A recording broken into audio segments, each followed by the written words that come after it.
Hey everybody! I'm back! Finally. Ugh. I have been miserable over the last few days. But I'm back. Ready to react. Frank Tefano. He's done it again. I swear. I love reacting to him. So let's just get straight into this. Now, some of the stuff I might actually agree with, some of the stuff I don't agree with, and I'll get into why. So, here we go. Let's just get straight into this. Man, I gotta stop going to restaurants. These pants and shirt were not this tight last week. I'm just joking, guys. I'm wearing a few layers because it's cold. I'm not actually getting fat. So there are a lot of shortfalls to our modern lifestyle, especially diet. Today we're going to touch on the 3 worst things. So hypothetically, if you were mindful of these and adjusted them, you would live a relatively long and happy life. And these are in order of least worst to worst: not getting enough sun, vegetable seed oils, and EMF radiation. These are all things I have spoken about. I could just stop it right here.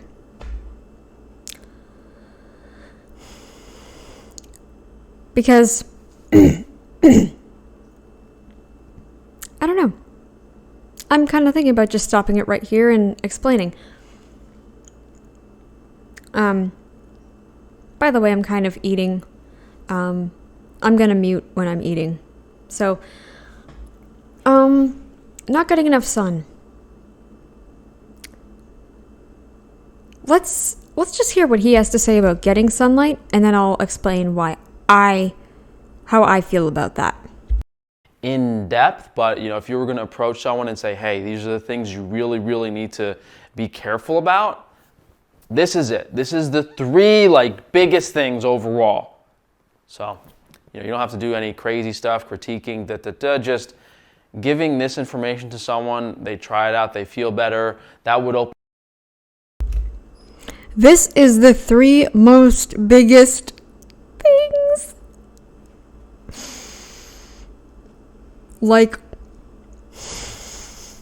Nice English, Frank.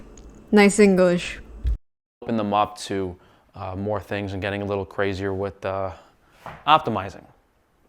So when we say not getting enough sun, most people know that vitamin D is required for hormone synthesis and nutrient metabolism.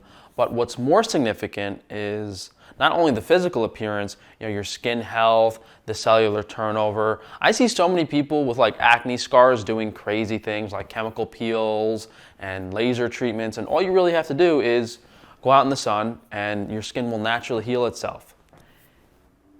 It removes excess nutrients from the liver. So a lot of the vitamins and minerals in our diet are needed to heal the skin.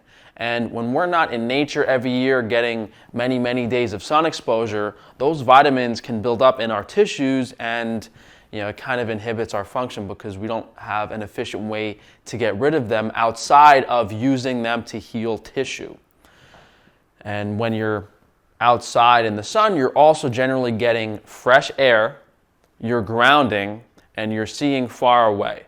So in regards to just overall health, breathing in, non-stuffy poisonous air, we've done videos on that. You're grounding, you're in touch with the earth, you're getting the natural antioxidants, and your eye health is important. We're looking at screens all day, so if you're outside being active, you're very, very important for eye health too.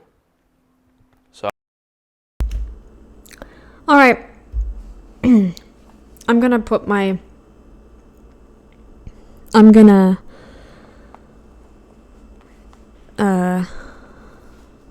view out there and say that it does not get rid of acne. I would know because I have been out in the sun. I did it as much as I could, especially in 2020. Knowing that COVID affected you way worse if you had low vitamin D. So But it doesn't help with acne. I never saw a change in my acne, in my scars, or my acne as a whole. I have seen a change in my sleep to some degree, I guess. I don't know. I mean, let's be honest. It isn't good to not be in the sun. Now, fresh air and grounding. The fresh air, yes. I just don't get the point of grounding. What's the difference between just going out in regular sandals or something and grounding? I don't know. But I think because of the lack of sun, it's been awful this week. And the only true time I got out in the sun was Saturday. And then Sunday was when I started feeling really down. And this past Saturday I went out, that is what I mean. And then Sunday was when I started feeling really off. Just, I don't know, I felt like I was getting a cold. And then Monday and Tuesday were the absolute just, ugh. And then yesterday I was still dealing with, I even shut everything off. I unplugged everything. I turned off my internet. I turned off everything. My phone, I had at least on airplane mode because I wanted to listen to stuff. I slept so much better. I feel that does help sleep. But I think the reason I got sick was because low vitamin D. Lower than optimal. I am only just now starting to get my energy back. When I would talk, I would sound like I would trail off a little bit because of how short of breath I'd become. I still don't know if I have the full stamina that I did. I thought the cold I had last year was COVID. Maybe this was COVID. I don't know what this was. I never got checked. I don't care to get checked because I'm starting to feel a bit better.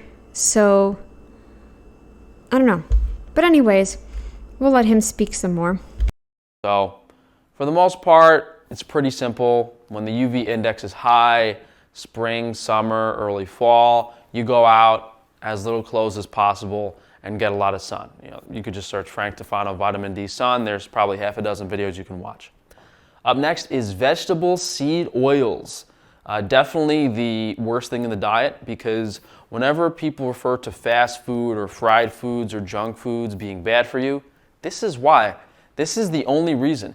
Even if we're talking about just regular I'm going to disagree with this. Any processed food, any sugary foods, all of that is bad for you. All of it. It doesn't matter. We had obese, people were obese even 10,000 years ago. 15,000 years ago. Or wait. Yeah, maybe even 15,000 years ago. So, I don't get your point, Frankie. They didn't have seed oils back then. Sorry. Conventional flour and butter and pastries, until you put vegetable seed oils in them, they're not actually that bad for you. And we're mainly referring to... Again, I'm going to disagree, and I'm going to talk while I turn my heat off, because, I'm starting to feel it. But... Frankie, you clearly haven't known true health. I don't think you've ever had you're... I don't think you've even... I don't even think you've eliminated... like... I don't know. You didn't eliminate sugars even when you were carnivore, so how would you know whether or not carnivore was bad for you? And you'd feel better on the higher amount of fat too. So, but seed oils are definitely bad. They are bad. But sugary foods are also bad. It would be like telling an alcoholic, hey, whiskey is bad. But when you actually look at beer, it's not as bad. Like, what? Soybean, canola, and sunflower oils. You have the very hard seed of these plants, and they grind them and press them and usually have to add solvents and bleach and all this stuff to make them somewhat palatable. And there's a few others here and there, but all of them are super high in omega-6 linoleic acid. And this is why they're inflammatory, because the body does not recognize linoleic acid. It's not a natural source of fat in our diet, so when it exceeds a certain percent of our diet, it literally starts attacking the tissues in our body, because you are what you eat. So if you eat a lot of vegetable seed oils, your cells become composed of vegetable seed oils, and the body will literally attack them. So, I don't know about the attacking part. Maybe he's right, maybe he's not. But yeah, don't eat seed oils, guys. Just don't. Massive inflammation throughout the body because of the high omega-6 content in the diets. And one thing that's also very important to mention is that when we feed these to animals, pork and chicken in particular, that increases the omega-6 in those foods too, as well as eggs. So you might be throwing the omega-6 content in your diet off and causing a lot of inflammation, even just by eating conventional animal products. However, the stability is also important, because if you have a cold pressed vegetable seed oil that has not been heated, or you have some pork or chicken that hasn't been cooked that bad, it's not as inflammatory, but it's still very bad for you. So there's a difference between deep fried foods and vegetable seed oil versus like regular conventional eggs. Both bad, but one's a little worse. They're all worse. They're all worse. I wouldn't fry anything in vegetable seed oils. Don't ever. Just don't. Okay? Just don't. Yeah, we said that already. Toxic seed oils replaced your cellular fat stores. Much more toxic than carbs and protein. Because if you're just eating like bread or... Listen to how slow... The reason I have him on such a slow speed is listen to how slow each sentence takes to come out. Low quality red meat. There's not nearly as much bad stuff that you're going to have to detox out of your body long term from a caloric perspective. Major catalyst for many chronic diseases. Yeah, when you have that much inflammation in the body and all the tissues are going crazy, I mean, it's the sole cause of heart disease. Even just calcification on its own, a very high amount of calcium in the diet, that's going to cause other things before heart disease if you don't have vegetable seed oils in there. So you really just have to avoid them. Use higher quality fats. I like coconut oil. Refined avocado oil is okay. And then, of course, the animal fats are good for most people, especially butter. I will get behind the fact butter is really good for you. Most of my fats come from dairy and tallow, like beef, fatty beef. So yeah, I can get behind that.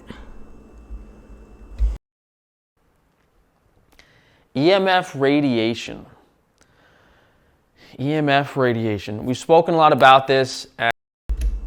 Weren't you the one that said put lead paint on your house to protect you? That's not going to work. And it's sometimes hard to get people to understand how bad our modern technology is, because most people are used to it their whole lives, and to explain it from a scientific or cellular perspective, it's very confusing, because all you can really say is that, oh, well, the radiation that our bodies are going through all day excites calcium channels in the body, which causes oxidative stress, which kills cells. So,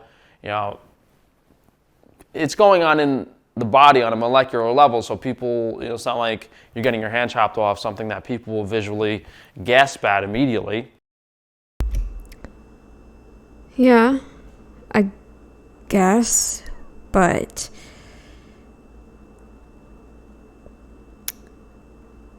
we had Wi-Fi in our house for, I would say, I don't know, since I was 11, 12?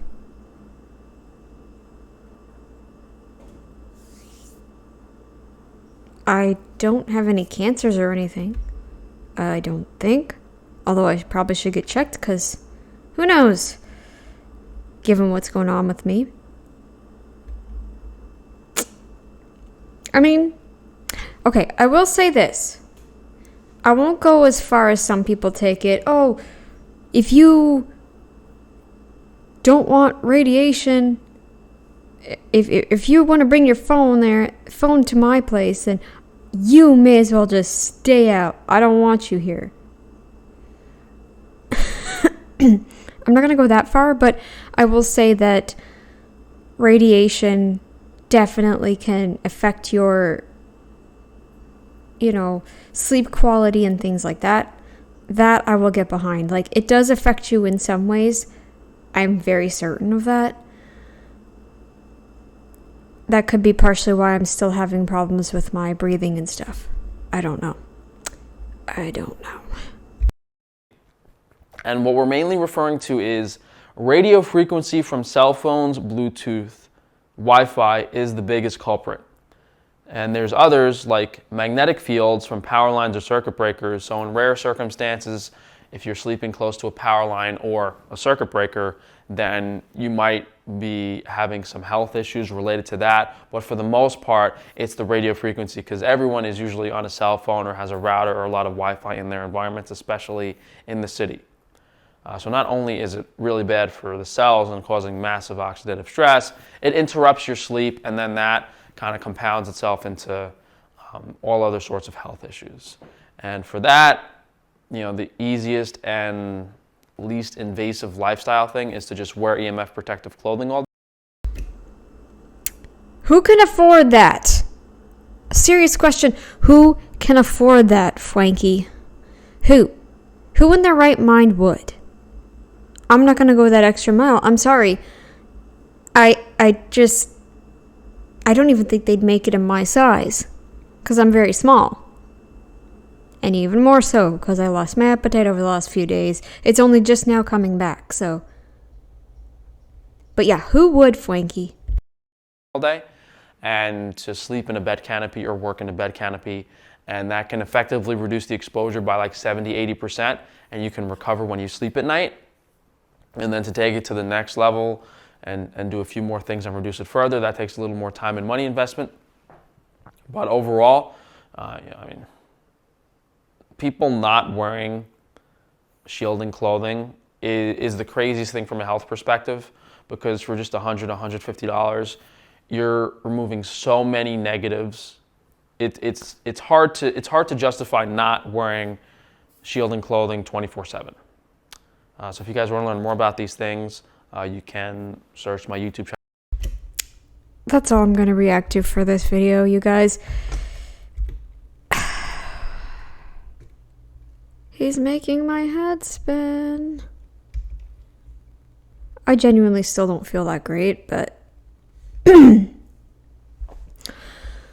just don't get it. He just makes no sense. So yeah, whatever, Frankie. Whatever. I'm not going that extra mile. I'm not. Because my dad is close to that Wi-Fi router all the time. He has the worst diet in the world. No cancer. I think if there was any sign of cancer,